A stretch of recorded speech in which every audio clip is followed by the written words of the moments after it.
नमस्कार दोस्तों। तो चलिए हम एक आज और कहानी की शुरुआत करते हैं। संत नामदेव जी एक बार रात के समय कहीं जा रहे थे। उन्हें एक व्यक्ति मिला। वह चोर था और चोरी करने निकला था। जब संत नामदेव जी को देखकर उसने छिपने की कोशिश की तो संत नामदेव जी बोले, भाई तुम कौन हो और मुझे देखकर छिप क्यों रहे हो। उस चोर ने संत नामदेव जी को पहचान कर उन्हें प्रणाम किया और बोला, महाराज मैं चोर हूँ और चोरी करने जा रहा हूँ।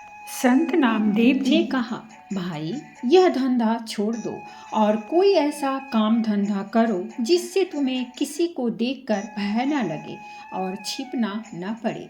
चोर ने कहा, महाराज मेरे पिता भी यही काम करते थे और मैं भी केवल यही काम जानता हूँ। इसके अतिरिक्त दूसरा कोई काम मैं जानता नहीं। फिर मैं पढ़ा लिखा भी नहीं हूँ और न ही मेरे पास इतना धन है कि व्यापार आदि कर सकूं। यदि मैं यह धंधा छोड़ दूं तो फिर परिवार का पालन पोषण कैसे करूंगा। उसका यह उत्तर सुनकर संत नामदेव जी कुछ पल तो मौन रहे, फिर बोले, अच्छा भाई तुम यह धंधा बेशक करो, परंतु हमारी एक बात मान लो। चोर ने कहा, आज्ञा कीजिए। संत नामदेव जी ने कहा, पहले वादा करो कि तुम हमारी बात मानोगे। चोर के वादा करने पर संत नामदेव जी बोले, आज से तुम किसी भी परिस्थिति में झूठ मत बोलना, सदा सच बोलना, तुम्हारा कल्याण होगा। यह कहकर संत नामदेव जी तो अपने रास्ते चल दिए। इधर चोर सोचने लगा कि झूठ नहीं बोलूंगा तो काम कैसे करूंगा, कैसे काम चलेगा। पर अब तो संत नामदेव जी से वादा किया है, अतः कुछ भी हो जाए अपना वादा मैं नहीं तोड़ूंगा। यह सोचकर चोर भी चोरी के इरादे से एक ओर चल दिया। कुछ दूर जाने पर उसे एक और व्यक्ति नजर आया। वह वास्तव में वहां का राजा था, जो भेष बदलकर नगर का भ्रमण कर रहा था। उसने भी चोर को देख लिया। राजा ने उस चोर से धीरे से पूछा, तुम कौन हो और इस समय कहाँ जा रहे हो। चोर ने मन ही मन विचार करने लगा कि झूठ तो मुझे बोलना नहीं है, इसीलिए सच सच बता देता हूँ, जो होगा देखा जाएगा। मन में यह विचार कर उसने उत्तर दिया, मैं चोर हूँ और चोरी करने के इरादे से घर से निकला हूँ। राजा चकित हुआ कि यह कैसा चोर है जो स्वयं ही बता रहा है कि मैं चोर हूँ। उसने आश्चर्य प्रकट करते हुए कहा, क्यों हंसी करते हो, तुम अवश्य ही कोई सैनिक अथवा गुप्तचर मालूम होते हो, ऐसा राजा ने कहा। चोर ने कहा, नहीं मैं मजाक नहीं कर रहा हूँ, मैं वास्तव में चोर ही हूँ और चोरी करना मेरा धंधा है। राजा ने कहा, चोर तो मैं भी हूँ, परंतु अभी नया नया ही हूँ, यह धंधा शुरू किया है। अच्छा हुआ तुम मुझे मिल गए, आज दोनों मिलकर चोरी करते हैं। यदि तुम्हारा ख्याल हो तो राजमहल में चोरी करें।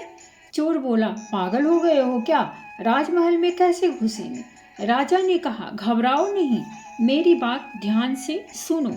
मैं पहले राजमहल में नौकर था, परंतु राजा ने किसी बात पर रुष्ट होकर मुझे नौकरी से निकाल दिया है। चूंकि राजा ने मुझे निकाला था, इसीलिए दूसरा कोई मुझे नौकरी देने को तैयार नहीं हुआ, इसीलिए मैंने यह धंधा अपनाया। मुझे राजमहल के एक एक गुप्त द्वार का पता है, चलो आज राजमहल में भाग आजमाते हैं। यह कहकर राजा उस चोर को साथ लेकर राजमहल के पिछवाड़े जा पहुंचा और गुप्त मार्ग का द्वार खोलते हुए बोला, तुम पुराने चोर हो, अंधेरे में देखने का तुम्हें अभ्यास है, इसीलिए तुम अंदर जाकर माल बटोर लाओ, मैं यही पहरा देता हूँ। चोर ने कहा, इतने बड़े महल में मुझे कैसे मालूम होगा कि माल कहाँ रखा है। राजा ने उसे खजाने का रास्ता और वहां तक पहुंचने की सब युक्ति समझा दी। चोर अंदर घुसा और खजाने के द्वार पर जा पहुंचा। वहां दीवार पर एक चंखी लगी हुई थी, उसे घुमाते ही द्वार खुल गया। चोर ने देखा वहां अनेकों बड़े बड़े मजबूत बक्से रखे हैं, जिनमें बड़े बड़े ताले लगे हुए हैं। उसने चाबियों का गुच्छा तथा कुछ दूसरे औजार निकाले और एक बक्से का ताला खोलने की कोशिश की, परंतु उसकी सब कोशिश बेकार हुई। उसने यह सोचकर कमरे में दृष्टि दौड़ाई कि शायद कोई लोहे की सलाख वगैरह मिल जाए। तभी उसकी निगाह एक बक्से पर पड़ी, जो आकार में तो छोटा था और एक बड़े बक्से के ऊपर रखा हुआ था। उसने उसका ताला खोलने की कोशिश की। थोड़े ही प्रयत्न से ताला खुल गया। उसने ढक्कन उठाकर देखा तो उसमें एक छोटी संदूकची के अतिरिक्त और कुछ न था। उसने संदूकची बाहर निकाली। जैसे ही ढक्कन खोला, उसकी आंखें चमक उठी। उसमें 3 बहुमूल्य हीरे रखे हुए थे। उसने वे तीनों हीरे उठाए और वहां से चलने लगा। तभी उसके दिल में विचार आया कि हीरे तो 3 हैं, हम दोनों इनका आधा आधा भाग कैसे करेंगे। मैं झूठ बोलकर एक हीरा अधिक अपने पास रख लूं, यह मैं करूंगा नहीं, क्योंकि मैंने झूठ न बोलने का वादा संतों से किया है। यह सोचकर उसने एक हीरा संदूकची में ही छोड़ दिया, यानी कि वापस रख दिया, और 2 हीरे लेकर महल से बाहर आ गया। बाहर आकर उसने राजा से कहा, ये 2 हीरे लाया हूँ, एक तुम्हारा, एक मेरा। यह कहकर उसने एक हीरा राजा को थमाया और दोनों अपने अपने रास्ते चले गए। उसके जाने के बाद राजा ने सोचा कि हीरे तो उस संदूकची में 3 थे, फिर उसने यह क्यों कहा कि मैं 2 हीरे लाया हूँ, चलकर देखना चाहिए। यह सोचकर राजा वहां गया तो क्या देखता है कि एक हीरा संदूकची में ही रखा हुआ है। राजा बड़ा हैरान हुआ कि यह कैसा चोर है जो चोरी भी करता है और सच भी बोलता है। राजा ने खजाने का द्वार खुला छोड़ दिया और अपने शयन कक्ष में जाकर सो गया। सुबह हुई और थोड़ी ही देर में हल्ला मच गया कि राजमहल के खजाने में चोरी हो गई है। राजा ने अपने मंत्री को बुलवाया और चोरी के बारे में बतलाते हुए कहा, खजाने का द्वार खुला हुआ मिला है, अवश्य यह किसी भेदी का काम है, शीघ्र ही इसकी जांच करो और चोर का पता लगाओ। मंत्री ने कहा, जो आज्ञा, कहकर खजाने वाले कमरे में गया। सब बक्से ज्यों के त्यों रखे हुए थे, केवल एक छोटे बक्से का ढक्कन खुला हुआ था। उसने उसमें से छोटी संदूकची निकाल कर देखा, उसमें एक हीरा रखा हुआ था। मंत्री को पता था कि इस संदूकची में 3 बहुमूल्य हीरे थे। सोचने लगा, ऐसा प्रतीत होता है कि चोर जल्दी में एक हीरा इसी में छोड़ गया।